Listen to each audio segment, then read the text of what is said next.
Thirdly, I'll explain we can all work together to defeat this invisible enemy. First, the facts as they stand today.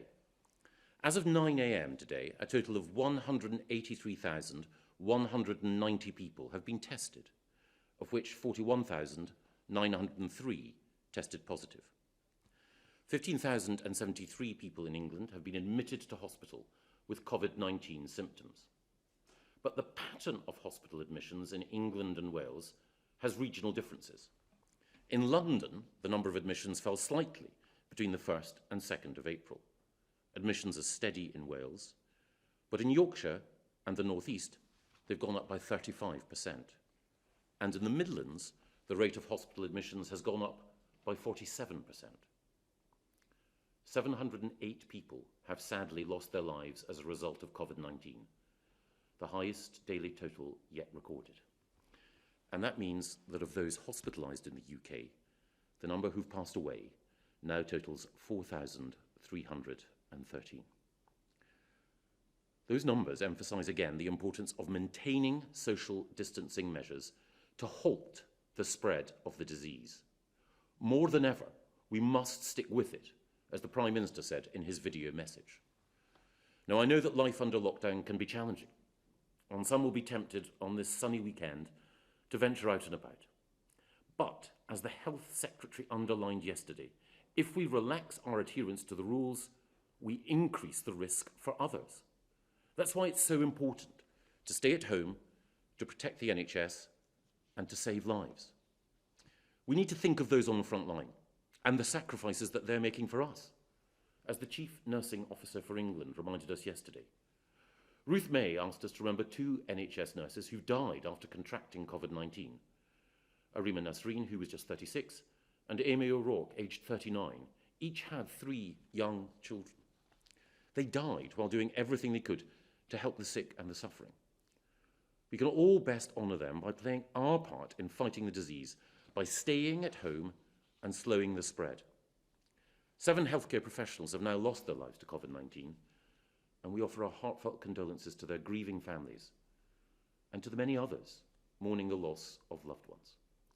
They include the family of Ismail Mohammed Abdul Wahab, who died aged just 13 in King's College Hospital in London.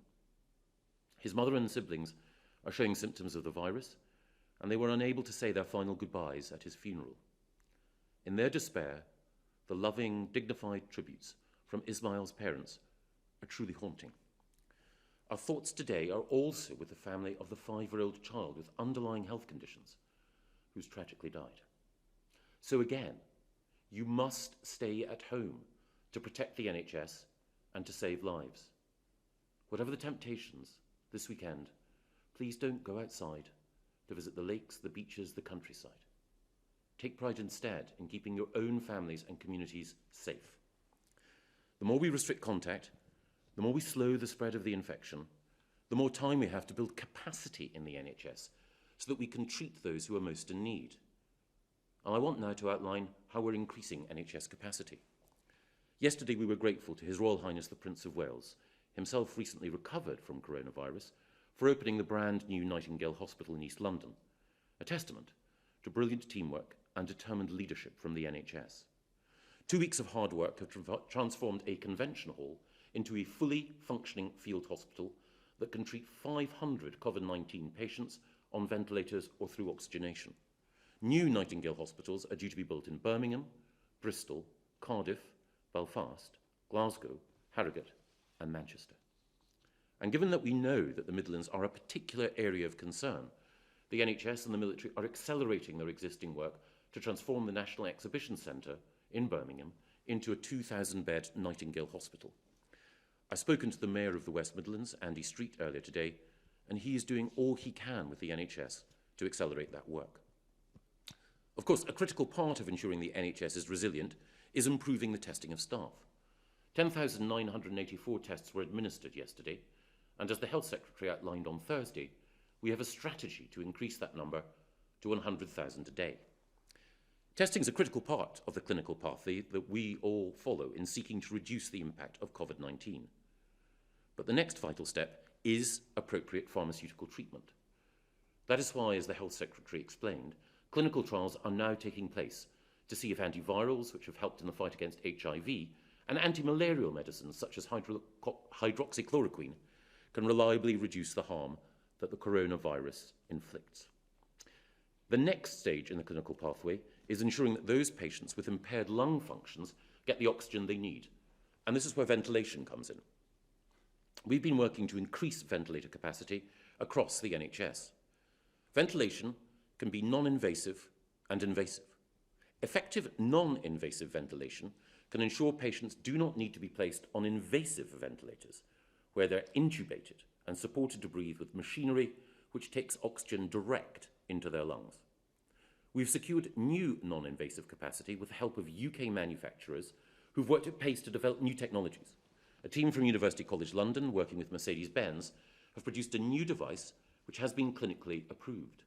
They produced 250 yesterday, will produce the same number today and tomorrow, rising to 1,000 a day next week. We're also increasing the capacity of the NHS to deploy invasive ventilation. We've been buying invasive ventilators from partners abroad, including Germany and Switzerland, and today 300 new ventilators arrived from China. I'd like to thank the Chinese government for their support in securing that capacity. And we've developed new sources of supply here in the UK, with existing and modified models being made in greater numbers, and new models designed to come on stream soon. The first models, which have been scaled up as part of the ventilator challenge, will be coming off production lines this weekend. More are to come into operation in the coming weeks, subject to safety and regulatory approvals, as part of the Prime Minister's call to manufacturers to scale up production.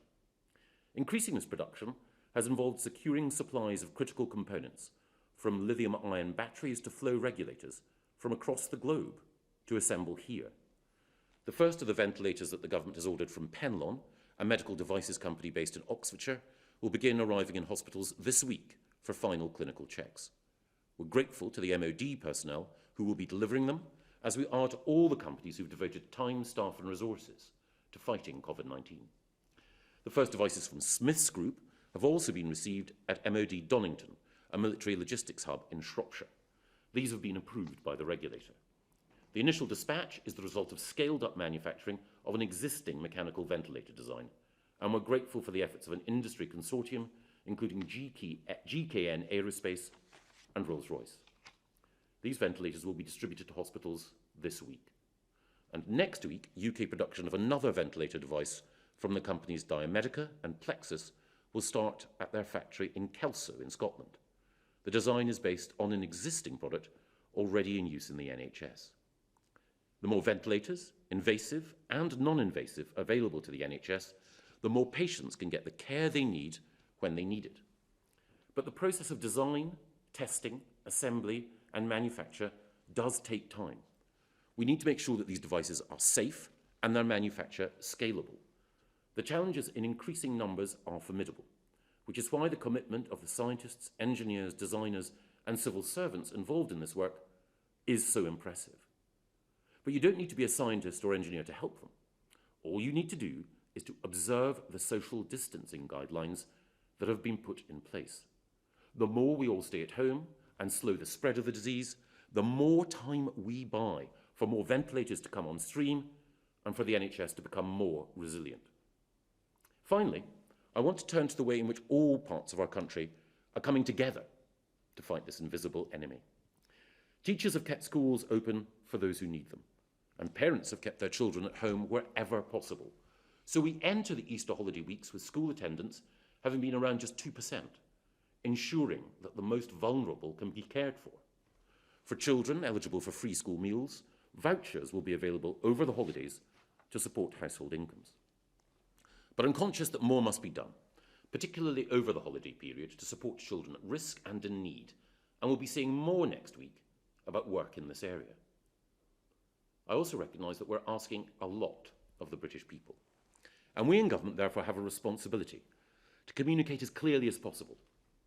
Clear, factual, timely information, and an honest assessment of the difficulties that we all face, as well as proper recognition of the achievements of those on the front line who are doing so much to fight this disease. Adapting to this pandemic has meant developing guidance, implementing new policies, and coordinating efforts across government at an unprecedented pace. Inevitably, there has therefore been criticism of some government actions. I recognise that that criticism has been designed to challenge government's performance and to improve our response, which is why I welcome it. Even as we unite in our efforts to defeat the virus, we must also recognise that robust scrutiny is to be welcome. It's the duty of the media, which is why we're acting to both share robust information and support our media by investing more in our government information campaign, which is being disseminated through the national media and local newspapers and radio. We'll share essential health advice and information on the support packages which are available from the Chancellor for workers and businesses. We'll share details of how you can help to volunteer to support our NHS or help the vulnerable, and also how you can help our great British farmers by buying more locally grown products. We'll also list other ways in which you can join the national effort against the coronavirus. We're also using social media, in particular to reach young people, some of whom have been more reluctant than others to follow social distancing rules. And in this united national effort, where we need both constructive challenge and a shared spirit of national endeavour, we want to make sure that we all work collaboratively to help defeat the virus. That's why we've been coordinating daily with our colleagues in the devolved administrations, why I spoke yesterday to my friends in the trade union movement, Francis O'Grady and Len McCluskey, and why the Prime Minister has written today to the leaders of all opposition parties, including the new leader of the Labour Party, Sir Keir Starmer. I'd like to congratulate Sir Keir on his victory and wish him well in his important role. And I'd also like to emphasise once more that all of us can do our bit this weekend in that united national effort by staying at home, protecting the NHS and saving lives. And now I'll hand over to Steve. Thank you very much. Well, as you all now know, the key to getting on top, to beating this virus, is to reduce contact with each other, to stay at home and to stop the spread of the virus. And as the first chart this afternoon shows, that we are continuing to see people adhering to those instructions. Transport use, in particular public transport use, remains extremely low. And it's absolutely critical, as you've just heard, that everybody follows those instructions. So the sun might be out, but that doesn't mean you should be out. We all need to make sure that we resist the temptation, whatever the weather, to disregard the instructions that are so clear. We need to stop social contact, reduce social contact, stop transmission and reduce spread of the virus. And by doing that, we will start to protect the NHS and to save lives. And as the next chart shows, the new cases in the UK have continued to rise, but in the last few days, they have stabilised. Now, it's really important, as I've said before, not to read too much into a day or a few days' data. But if we do reduce social contact, we know from the scientific evidence, we know from the experience of other countries, that we will see a reduction in infection rates. A reduction in infection rates, as the next chart shows, means a reduction in hospitalisation rates. For the vast majority of people, this is a mild, moderate illness, a bit like a cold or flu. But for a small number of people, it does mean that the symptoms are severe enough to require hospitalisation. It will be a week or two before the measures that are put in place translate into lower hospitalisation rates. But as you can see, in London in the last few days, there has been a bit of a plateauing in terms of numbers. Now, in other parts of the country, as you've just heard, hospitalisations are still going up. So this is not the time to be complacent and to take our foot off the pedal. We need to continue to comply with those instructions, because that will translate in the next week or two into a reduction in hospital admissions. And of course, finally, as the next chart shows, unfortunately and with great sadness, the number of deaths continues to be high. And as I and others have said, unfortunately, that is likely to continue over the next week or two until we get on top and stop this virus. And by doing that, we will see a reduction in the number of deaths. Thank you very much, Steve. I will now turn to our colleagues in the media for some questions. And first of all, Ria Chatterjee from ITV. Ria. Hi, this is a question for you, Michael Gove. Professor Neil Ferguson, a leading scientist advising the government, has warned that the COVID-19 infection rate in the UK could remain high for weeks and weeks. The weather is nice this weekend. People will be tempted to go out. People will go out. What is the government planning to do to make sure people stay at home? Because some people watching this broadcast will be asking if words are enough. Well, thank you very much, Ria, for your question. I hope that I and certainly Steve have been clear. When we look at the death rate, when we look at the number of increasing fatalities, when we consider the pressure on our NHS, everyone has to ask themselves the question, what am I doing in order to relieve pressure on the NHS? How am I helping in this shared national effort? All of us have loved ones, all of us have relatives who are at risk as a result of the spread of this disease. If we want them to be safe, then we want the NHS to be as resilient as possible, and that means observing these guidelines. And I know that lockdown is challenging. I know it's very difficult, particularly, for families with children. It's a challenge. But people must, at every stage, respect these guidelines, because that's the only way of making sure that we restrict the spread of the disease.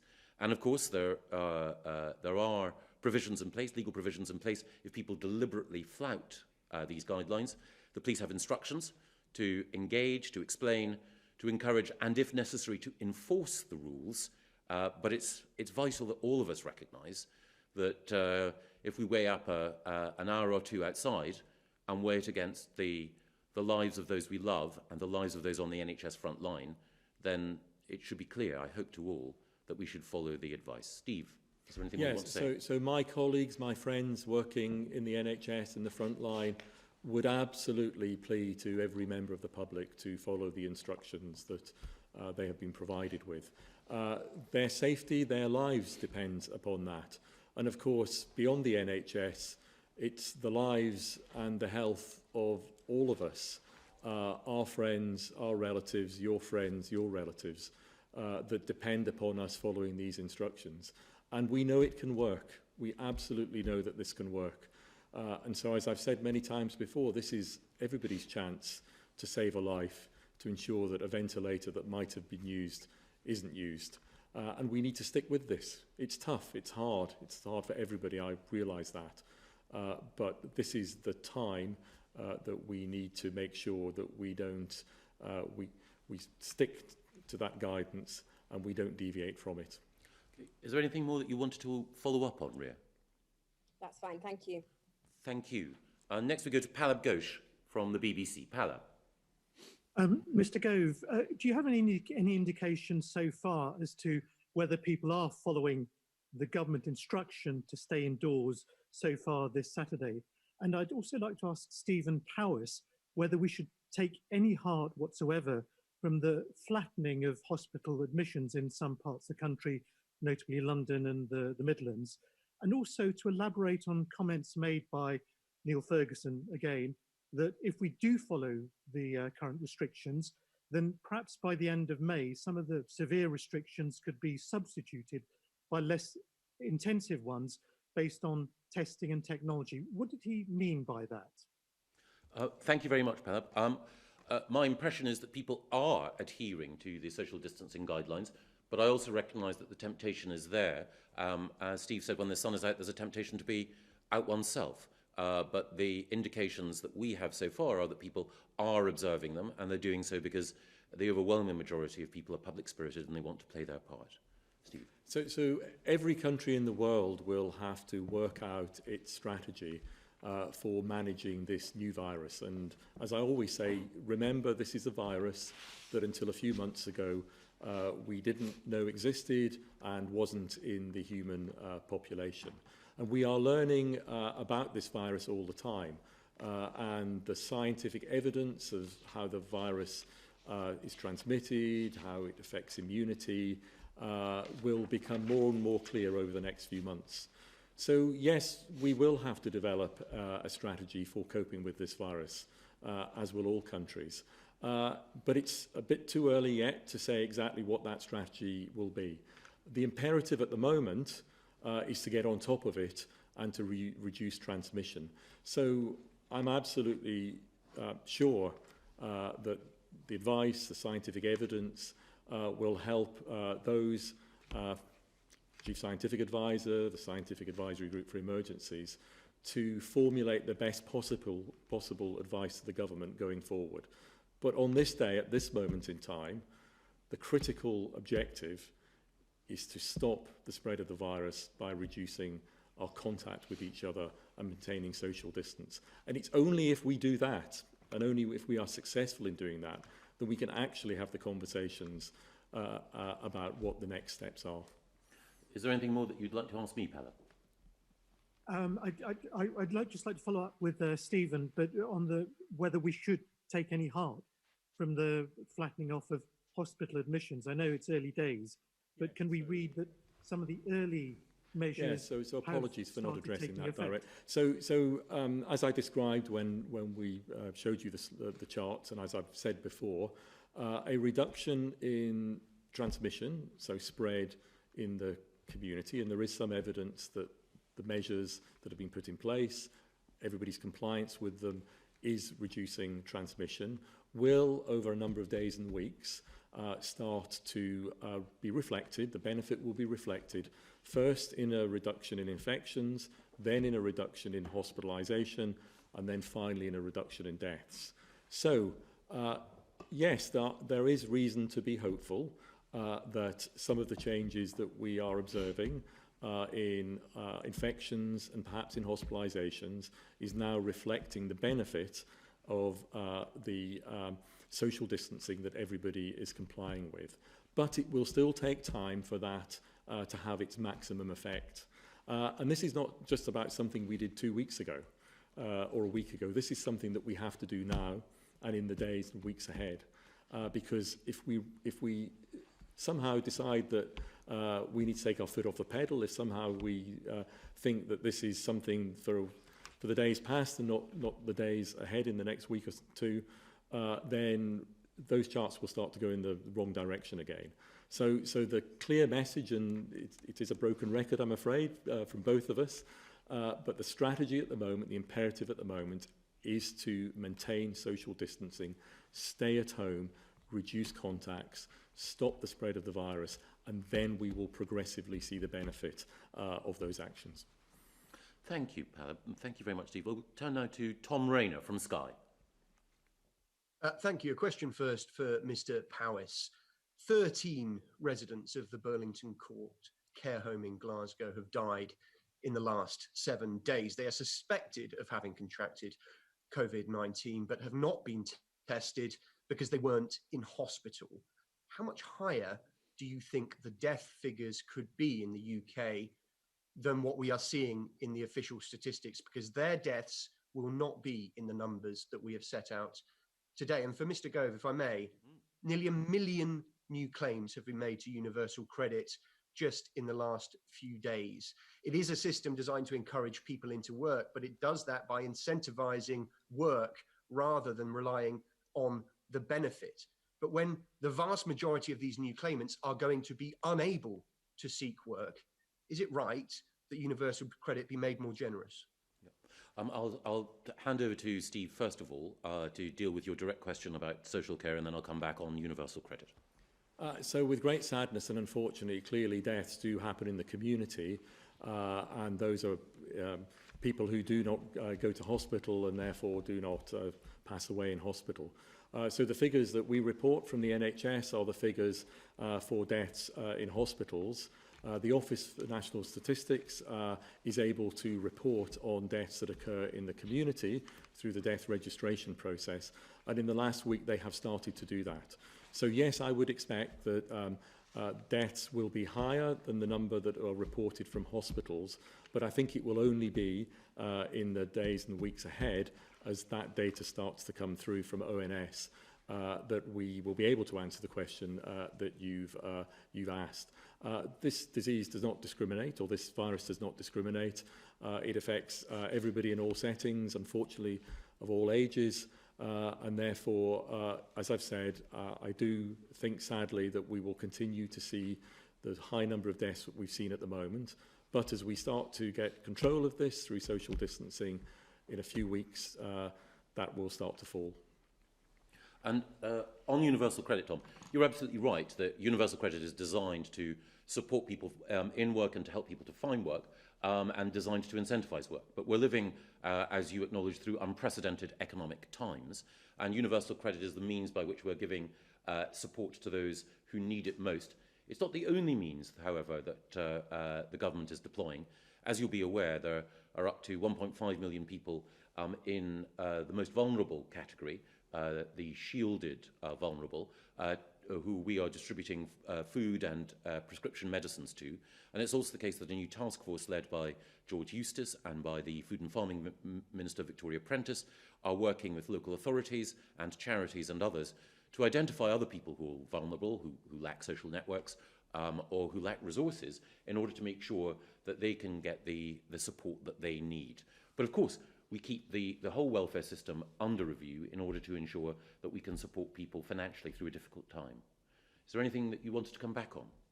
Just on that point, Mr. Gove, your colleague, Matt Hancock, the Health Secretary, acknowledged that he couldn't live on £94 a week, the statutory sick pay. Universal credit has been made more generous by the government, but only by £20 a week, bringing it in line with statutory sick pay.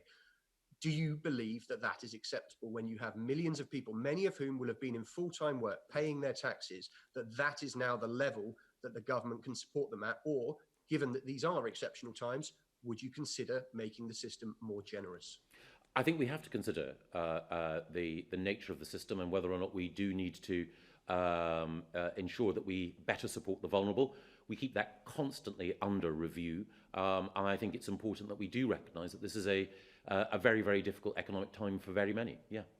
I'll hand over to Ben Kentish from LBC now.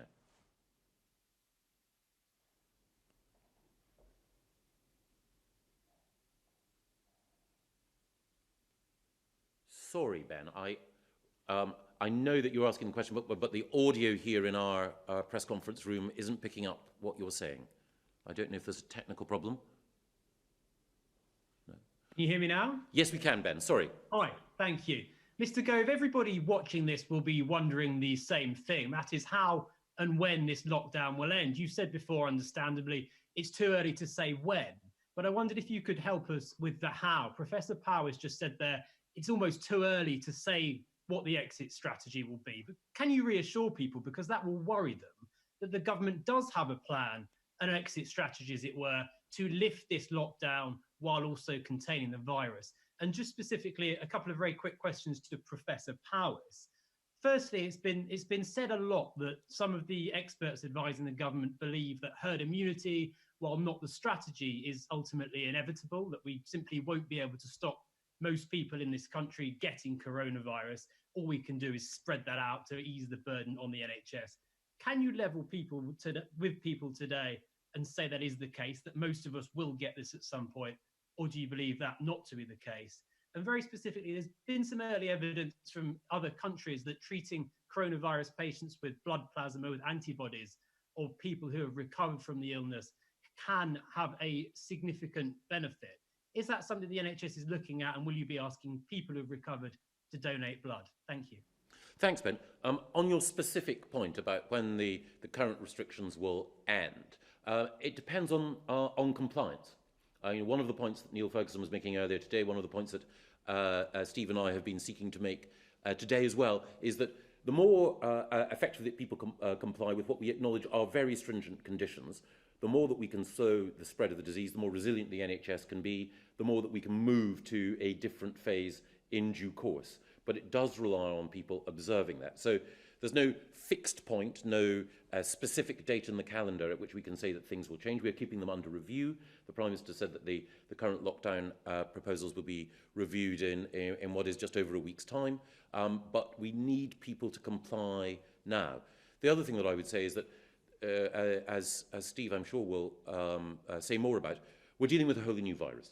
We're dealing with a new virus whose spread and whose capacity to cause death are unlike those that we've seen specifically before, and therefore we need to be certain that in every area where we can fight this virus, we are improving our capacity and making sure that we have the flexibility needed as we move to a different phase to have all the tools ready in order to fight it. And those tools will include, of course, not just some of the treatments which are undergoing clinical trial at the moment, but also some of the vaccines that we're seeking to collaborate with other countries to develop worldwide, and also making sure that the NHS itself has the resilience required to deal with more cases in the future. Steve. Yeah, so I don't particularly like the term exit strategy. I think we should think much more of how we are going to manage this virus over the next months, because it is very likely that this virus will become established in populations throughout the world. And so we need a strategy to manage this over time, not just in the next few weeks or the next few months. And as I said earlier, all countries will be thinking and working together on what that strategy must be. Secondly, as Michael has said, and I've said, scientific knowledge about this virus is still being discovered. We're still in the early stages. And as we learn more about it, as the scientific evidence builds, then that will allow those strategies to evolve. So immunity is one part of a viral infection and an epidemic, but it's not the only part of it. As you've just heard, successful drug approaches, and we are recruiting people into clinical trials, the use of vaccines are all important parts of strategies to manage any infection. And as we learn more about effective drug treatments, as we see vaccines coming up in the future, they are all important components of how in totality you manage an infection. And if we look back at past infections, so if you go back 40 years ago to HIV and AIDS, a different sort of infection coming into the population, but over time strategies were developed to manage that infection. So we can manage infections through various strategies, of which immunity is one part. And I should say, as I've said before, one of the important things when it comes to immunity that we still need to learn, because it is too early in this epidemic and pandemic to learn this, is what sort of immunity is generated in people, how long that immunity lasts. And that will all be important information as we develop strategies in the months to come. Thank you very much, Steve. Anything more you wanted to ask me, Ben? Could I just come back on that specific point? You talk about there about the managing the illness. The question was about whether you therefore expect most people to get it. I'd be grateful if you could just say a little more, if we're managing it rather than stopping it, is it the case that at some point most people in the UK will get this virus? So not necessarily, because it depends upon all those things that I've talked about. So it depends upon effective drug treatments. It depends upon effective vaccine strategies. So it's not trying to avoid the question at all. It's simply to say that we are too early on in a virus that 3 months ago we knew nothing about, didn't know was in the human population, to answer those questions. So I don't want anybody to get the impression this is the avoidance of questions. This is the reality of learning about a new virus and a new disease. Thank you very much, Steve. We'll turn now to David Wooding, from The Sun on Sunday. David. Good afternoon. We've had some reporters down at the O2 and Chessington following the excellent good news announcement by your colleague, the Health Secretary, this week, that 100,000 tests per day will be carried out later in the year. And we found lots of problems with bureaucracy, people turning up and leaving untested. NHS nurses are in tears because they're told they need an email or they need identity or an appointment. What can you do to cut through this red tape? Because there's no point in bringing in extra tests if people can't be tested in the system that's in place. And if I may throw in a quick one too, we've heard today of 5G masts being burned down by people who have read false rumours on social media that these masts are in some way responsible for spreading the virus. Can you please debunk that myth for us, please, and explain what damage these people are doing to communication at a very difficult time for this country? Thank you very much, David. On the first point, I'm very grateful to Boots and to others who've played a role in making sure that we can have drive-through testing in Chessington, in the O2 Centre and in other sites. It is there specifically for NHS workers, and the aim was to make sure that only NHS workers had access to it. But if it's, as your reporters have discovered, being enforced in a bureaucratic fashion, then I will talk to Matt immediately after this press conference, and we'll make sure, working with the Boots team and others, that those who need those tests get those tests. And thank you for that reporting, because it's precisely that sort of investigative work that makes sure that we can, when we encounter problems and bureaucracy, try to cut through the red tape. So we will do that, and we will report back tomorrow or at Monday's press conference any progress that we've made. On the point about the 5G masts, thank you again for mentioning it. The story somehow got about that they play a role in the spread of the disease. That's just nonsense, dangerous nonsense as well. And I'm hand over to Steve to say a little bit more about the vital importance of knocking down this rubbish. Yes. So the 5G story is complete and utter rubbish. It's nonsense. It's the worst kind of fake news. The reality is that the mobile phone networks are absolutely critical to all of us, particularly in a time when we are asking people to stay at home and to not see relatives and friends. But in particular, those are also the phone networks that are used by our emergency services and our health workers. And I'm absolutely outraged, absolutely disgusted that people would be taking action against the very infrastructure that we need to respond to this health emergency. It is absolute and utter rubbish, and I can't condemn it in stronger terms than that. On the testing, the good news is we said that we would ramp up staff testing. We're actually testing staff not just through those drive-through places that you have seen, or those drive-through facilities, but also in spare capacity in our NHS laboratories as well. And I'm pleased to say that yesterday we tested over 2,000 NHS staff in the capacity we had in our NHS laboratories. That's 16% rise on the day before, 34% on the day before that. And the latest data shows over 4,000 staff have been tested in those drive-through facilities. So we are increasing staff testing all the time, which is really important, so that where staff or their household members don't have coronavirus, they can come back to work and assist with the pressure that is clearly building on the NHS at the moment. Thank you, Steve. Anything more that you wanted to ask, David? No, that's fine. You've covered my points well. Thank you. Thank you very much, David. Thank you. And we'll turn to David Maddox of the Sunday Express now. Good afternoon. To begin with, could you give us any indication as to why the numbers of infection rates appear to have jumped up so quickly in the Midlands and the North East and Yorkshire? Also, a question for Michael Gove. On the help for people, the self-employed in particular, is there any possibility that this could be reviewed, given that people who have company directorships, who often don't get much money from those company directorships, are now blocked from having any of that help? And finally, in terms of exit strategy, and sorry to use that term, Professor Paris, but do you have an infection rate in mind as to when the lockdown measures, social distancing measures, may be scaled back? Thank you, David. I'll take the second question and hand the first and the third over to Steve. The package that we put in place in order to support the self-employed and also to support workers and the economy overall has been designed in order to help those principally on lower incomes, in order to help them through a difficult time. It's been designed specifically, targeted in order to do that.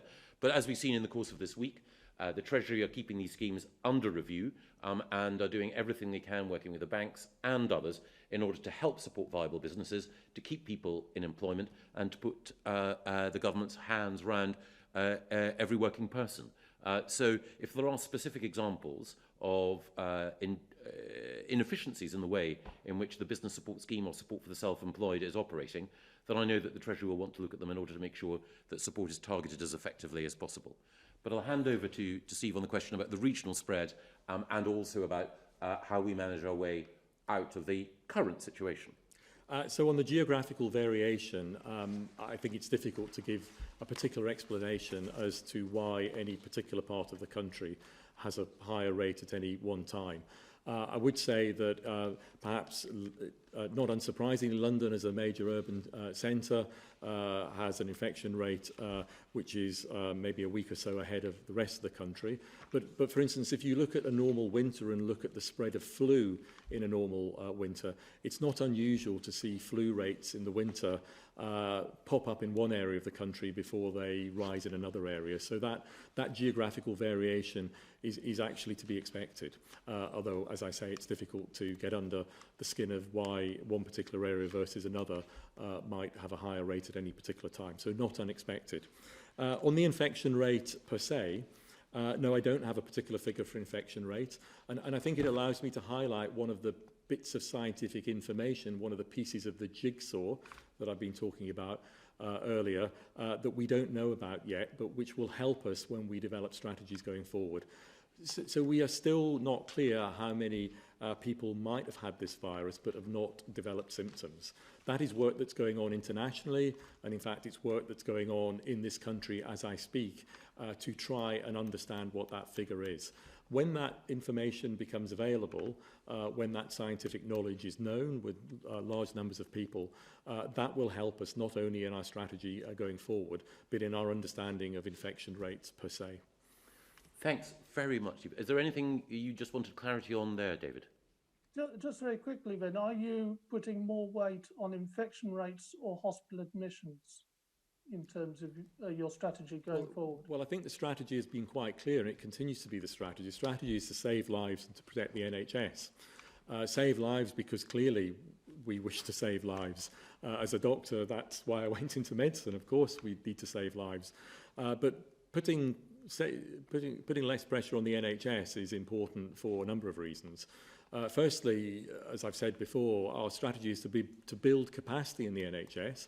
So at the same time as we are reducing the spread of the virus by the measures that the government have put in place and that we all must follow, so reducing demand, we have worked hard to make sure that we're ahead of the curve and we have increased capacity. And you've heard about the Nightingale Hospital and more Nightingale hospitals today. So we still have capacity within the NHS, even in London, we are ahead of this surge. And I think that's down to the huge efforts that the NHS has put in.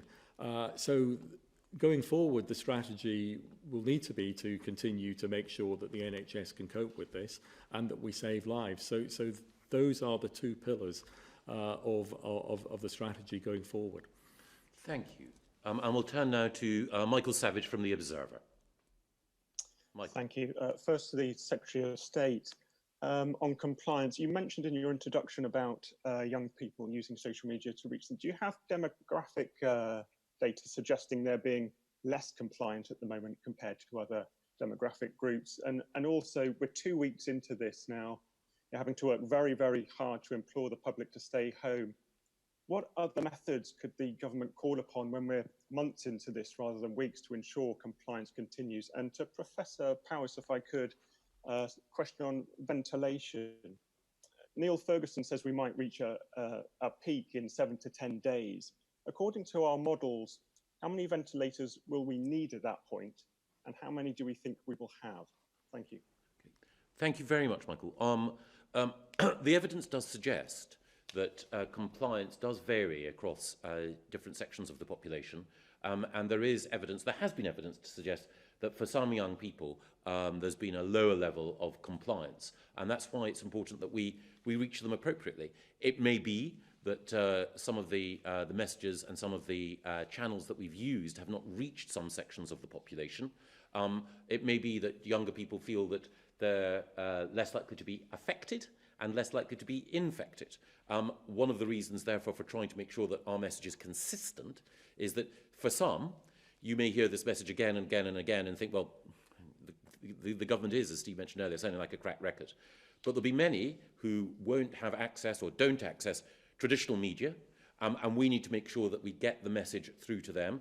The evidence is that people appreciate why it's important. People appreciate the ethical reasons why self-restraint can help others at a time like this. And it's because people are building up that broad social understanding that I'm confident that we can work with the British people to ensure that over the weeks, for as long as it takes, that we exercise the self-discipline required in order to beat this virus. But you are right in the implication of your question. It is tough, and I particularly appreciate that it is tough for families, it is tough for those in economically vulnerable positions, and that's why the government is always looking at ways in which we can help those by making sure that we're alive to the pressures that they face. I'll hand over to Steve on ventilator capacity, but one of the things I would say, as I emphasised here, is that the more that people observe these social distancing guidelines, the more time we buy the NHS, and the more ventilator capacity, non-invasive and invasive, we can secure, and that has to be our aim. Yeah, so that's exactly right. And as I said in answer to the previous question, the NHS strategy has been to constantly build capacity so that we stay ahead of the demand. As Michael has said, we need to reduce the demand. We're doing that through social distancing and staying at home, but we have planned over the last few months to stay ahead of capacity. So I won't give you a number in terms of our aim for ventilators, but I will say that we are constantly looking to procure ventilators, and the call to arms for British industry is also aiding in getting ventilators from sources that we didn't have before. And Michael has mentioned non-invasive ventilation, so that is ways of ventilating to providing oxygen support to people where you don't have to put a tube down into the lungs and down into the windpipe to do that. That's invasive or mechanical ventilation.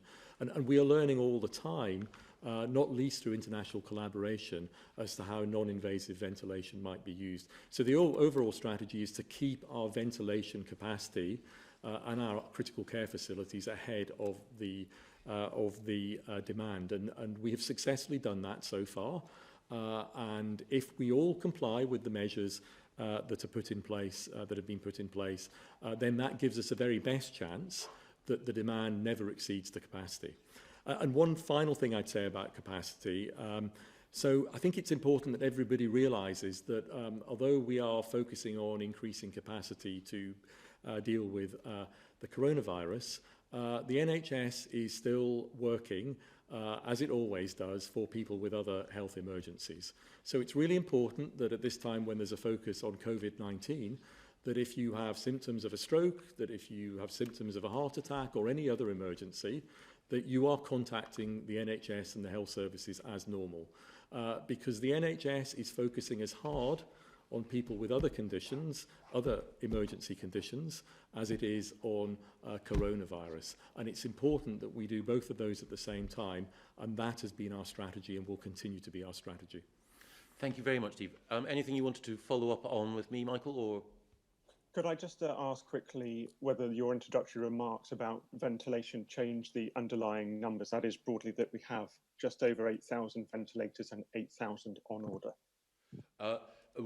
I think it's important to stress that we have more than 8,000 ventilators in the NHS now, and we want to increase capacity well above the 8,000 additional that has been cited. And we want to be in a position where we have the highest level of ventilation capacity possible, which is why we are, as I mentioned earlier, not only producing non-invasive ventilators with the help of UCL and Mercedes-Benz, but also why Penlon Smiths, Diamedica and other companies are also working with us. It's also why we're sourcing ventilation capacity from Germany, from Switzerland, from China and elsewhere. With that, I just want to say thank you to Steve and to all the staff in the NHS, and to say thank you to our colleagues in the media, and there'll be another press briefing, of course, tomorrow. Thank you.